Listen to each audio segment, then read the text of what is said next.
What's happening, everybody? Trey here, joined by my dad, Sean, and today, reactions to the classics. We are up to 1998 in our top 5 albums by year draft. Be sure to check out our back catalog of these drafts, which go all the way back to 1965. Yeah, it's crazy, man. We've been doing this for a while. We're going all the way through 2022.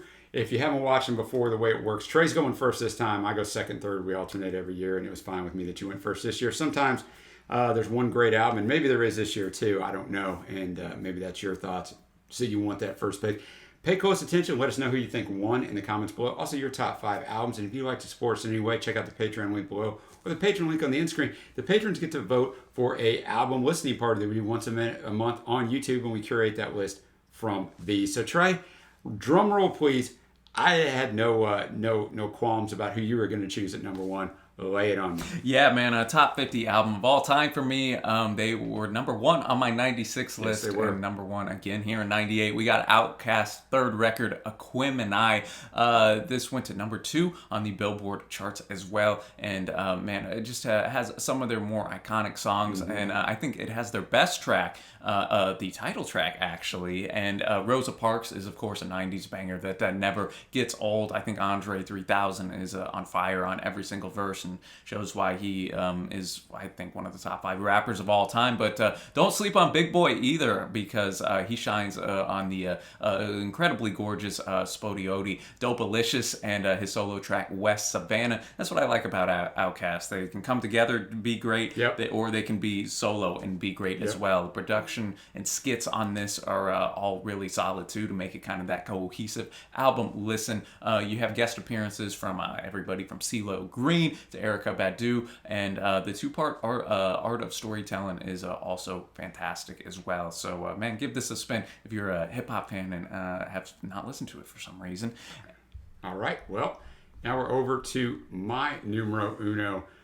This is probably going to be a little controversial because I know a lot of people think the Holy Bible is their best album, but this is my truth. Tell Me Yours, the Manic Street Preachers, 5th studio album, number 1 in the UK. Much different than their previous albums, much more chilled. It's their first album whose lyrics were solely written by bassist Nicky Wire. Their previous one still had contributions from Richie Edwards. Shows considerably less hard rock influence, and finds a band experimenting with sound and production techniques. Cleaner guitar sounds, much cleaner. Increased use of strings, keyboards, both real and programmed percussion.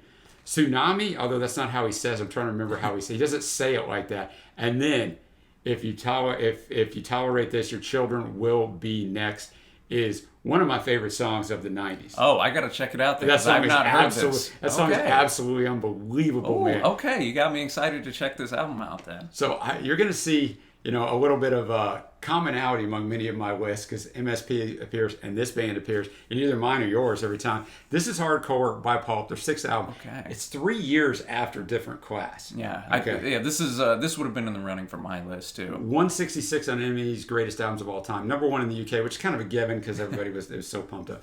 Party Hard, Help the Age, and the title track are standouts. Now, I think there's a lot of people who didn't like this album when it came out because it didn't have the same sound as His and Hers or Different Class. Not nearly as catchy, much darker in tone and instrumentation. And I like some darkness in tone and instrumentation, so no argument for me on that one. No, man, shout out to Pulp, man. Great group for sure. And another gentleman that has appeared on my list before. I was going to say he's number 1 in the previous year. I see a pattern here for you, Trey. We got Elliott Smith's XO, his 4th record. Again, continues to see Elliott expand his sound in the studio, and his expert melodies on the piano are on full display on one of his best songs, Waltz Number 2. Agreed. Another single was Baby Britain, which is really great. Pizzala, sure to be a gut punch, and one of my favorites from Elliott in general. And then Everybody Understands deals with a real life intervention that his friends had for him, which led to a rehab stint.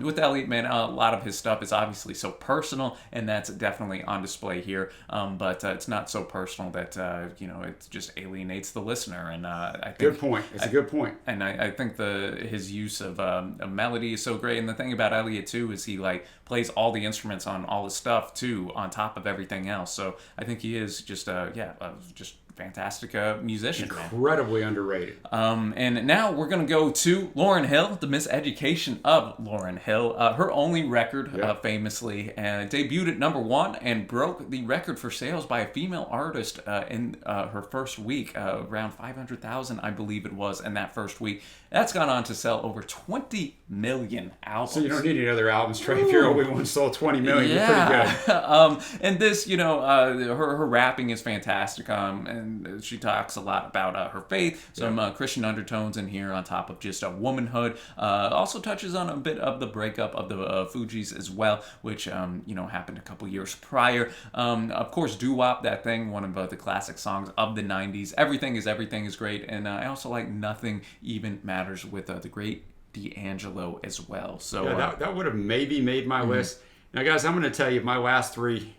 I'm going to tell you my last three albums here. It might be from groups that like 95% of you have never heard of. I'm also going to say that 1998 was an incredibly weak year for me, and I had to mine deep. I'm talking, guys, and we find a lot of these albums. It's not just the best sellers, because people say this album was #1 selling. Why is it not on your list? If you think that sales equate quality, you're crazy. I mean, they might, but usually they don't. It's not a one-to-one. Yeah, so I looked at all kinds of critics' lists, and critics aren't always right, but to find these albums, I know that's what you do too, to find these albums that you've never heard of. So this band might have been on a list of mine from one of our patrons, Slade Said, that knows a ton about music. I just can't remember, but Good Morning Spider by Sparklehorse.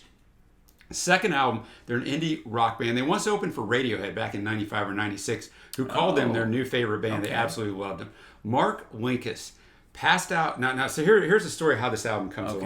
This is a crazy story. You told me it was a great, so I'm ready to hear it. So Mark Linkous, the lead singer, the guy who is Sparklehorse, basically, there's some different guys pass in and out in the band, passed out from drugs and alcohol with his legs pinned underneath him in a hotel room. Okay. He was that way for 14 hours. When paramedics came, they tried to straighten out his legs. When they did that, his body was so tensed and traumatized, he had a heart attack. Oh, boy. Clinically dead for 3 minutes. Wow. They finally bring him back to life. So then he's in rehab. He's in a wheelchair for a long time. They finally get him leg braces. Dang. But he ended up having brain damage from that. So he couldn't write. Wow. So a friend of his gives him a guitar. He finally starts writing songs, and this is the album that he wrote. I got to check this out, knowing that backstory. Wow. It has a little bit, and it does have a song in here from Daniel Johnston that Daniel Johnston wrote. But not at the start, but about the middle of it, it starts to get a Daniel Johnston kind of feel. And then it kind of comes out of it a little bit. But 17 songs, I think it's only 53 minutes. Okay. Pig is a standout. St. Mary and Happy Man are also great. Those songs deal with his hospital stay and then kind of his bitterness towards his disability because of being in the leg braces. So I know that I usually don't tell stories, but I'm like, this is... Well, no, that hooked me to go and listen to this. Like, it's a crazy story. Now my fourth pick, another band probably no one's heard of, Without You, I'm Nothing, from Placebo. Their second album, English alternative rock band. 7 in the UK and sold over 1 million albums, so maybe people in the UK know. Every You, Every Me, Pure Mourning, You Don't Care About Us are the standouts. Critics were very split on it, so if you go look it up, it's not. So there's some 5 out of 10s and some 9 out of 10s. 12 songs, 65 minutes, but it's not really that long because you've got that, and I wish somebody would have told these guys to stop with this, but you got the hidden track, right? The CD era, right? CD era, you got that last track, and there was 9 minutes of silence. Then you get the hidden track, so you get to fill up the 74 minutes. But go check out Placebo. All right, man. Well, I will. You got one of those that would have... Your next pick was on in the running, and someone else that no one has heard of either. You're going to go on this theme. Yeah, man. We got Sunny Day Real Estate, How It Feels to Be Something On. Their third record, early on in their career, I had their record Diary, I believe, from 94, kind of an emo classic. Right. Here, they really show a progression in their sound with layered guitars, longer songs, dense, melancholic tone. The opener, Pillars, is fantastic, and Every Shining Time You Arrive is another That's favorite a great one for me as well. And then I'm going to finish it off with Refused, The Shape of Punk to Come. I listened to this. The Swedish rockers themselves, their third record. They broke up a few months after this, actually. They've since reunited later on down the line. But this is like post-hardcore, hardcore punk, but it also has a bunch of different elements from jazz to electronica, some metal, just all interspersed to make this very varied and oftentimes sometimes energetic type of listen. New Noise, I think, is the best song by far on here in a punk classic, but each song grabs your attention in some way. Yeah, I was very surprised by the diversity on that album. Yeah. Not exactly what I expected. And I built it up, so I'll finish that way with another album that you probably never heard of. Split Personalities by 12 Rods. Their second album. Critics, I got a couple critics quotes because I thought this was great. Okay. Critics said that 12 Rods are nothing less than an American hybrid of Radiohead's ethereal beauty mixed with headbanging metal riffing, topped with a singer who sounds like Ozzy Osbourne whiny. Well, I'm hooked right there. I've never heard of them, so... Another critic said that the, quote, police siren of a voice and the band's smart rock overachieving begin to sound like great pop with repeated exposure. So I'm like, these quotes are better than anything that this guy's going to say. So I was like, all right. Some of them standing out. Chronically Declining Me, I Am Faster, and Girl Son. So I gave you Boys and Girls 3 out. My last 3 you've probably never heard of. My honorable mentions, we got several. I listened to so many albums this year. Deserter Songs by Mercury Rev would have been my next pick. Yeah, good one. I love the song Holes from that. Car Wheels on a Gravel Road, Lucinda Williams, a little country in here, which we talked about how long these albums. That album's even almost an hour long. Moon Safari by Air, which is a different kind of album. Oh, yeah. A lot of cool soundscapes on that. Adore by the Smashing Pumpkins. This album was really good, and then it really wasn't. And I'm like, somebody needed to tell Billy and the Boys, you don't have to have 17 songs. Chop a little. So it was 12, it would have got on my list. Music Has the Right to Children by Boards of Canada. It's going to appear in every critic's top 5 list. I got to be honest with you, I don't really get it, but I understand the musicianship on it. And then Alternative 4 by Anathema, awesome album, but too long, so it dropped for me. I've Been Expecting You by Robbie Williams. Great Robbie Williams. Now look, man, I like me some Robbie Williams. I know everything's split on Robbie, but this album is a banger. And In the Airplane, Over the Sea, Neutral Milk Hotel, who a lot of people are going to have like number 1 up there. Yeah. And I just think it's fine, guys, but I don't think it's anything great. I was really disappointed in it just because it's so critically lauded. No, I'm totally with you on that. I think it is a bit of an overrated record, even if it is still, good, just with the critical acclaim it has. I was wondering but, what you thought of. You didn't have it in your list. So, and then my last one, I got 2 more. I stole them. I know some of these are yours too, but Stratosphere by Duster. It's kind of in that Boards of Canada and Air. Yeah. We were just, I don't know what was going on in 98, but that's what we're putting. And then a personal favorite, which some of you are going to push back on, Dizzy Up the Girl, Goo Goo Dolls, their best album by far. I Banger enjoy after that one banger. a lot. For another sad record, we got Cat Power with the record Moon Pix. One that a lot of people, I'm sure, have. Massive Attacks, Mezzanine. Yeah. Good album for sure. I'm not the biggest fan of trip hop. I'm not either.